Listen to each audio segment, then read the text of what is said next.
la campagne agricole 2023-2024 donc porte deux volets.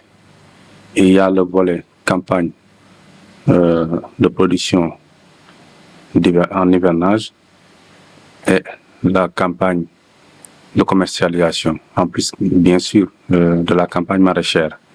Donc il faut dire que la campagne d'hivernage donc a été bouclée depuis fin octobre 2023 et en gros cette campagne affiche un satisfecit global en termes de production parce que fort heureusement pour la région de Kaolack, on a eu une pluviosité qui a été favorable au bon développement végétatif des cultures, toutes spéculations confondues.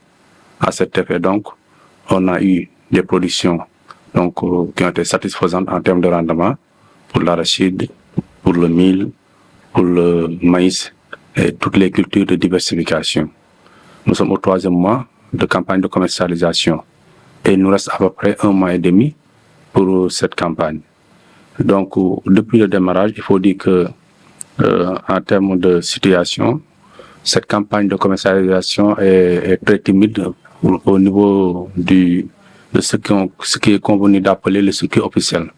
Le circuit officiel, c'est-à-dire le suivi des points qui sont agréés par le Sénat pour le compte des huiliers nationaux.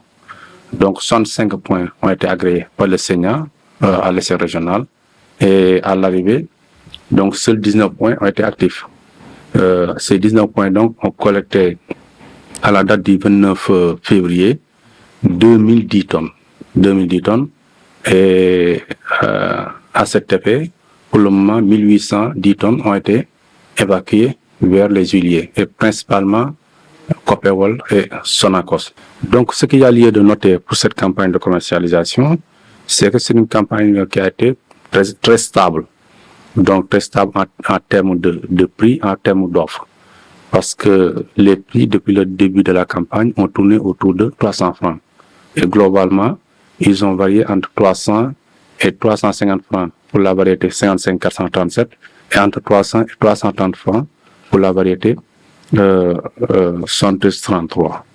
Et à ce niveau, il faut dire que donc, les collecteurs n'ont pas de soucis pour collecter et ceux qui souhaitent vendre n'ont pas de difficultés pour vendre. Et aussi, il faut reconnaître que cette année, les acheteurs sont très regardants sur la qualité de la graine. Donc, le prix proposé dépend de la qualité de la graine.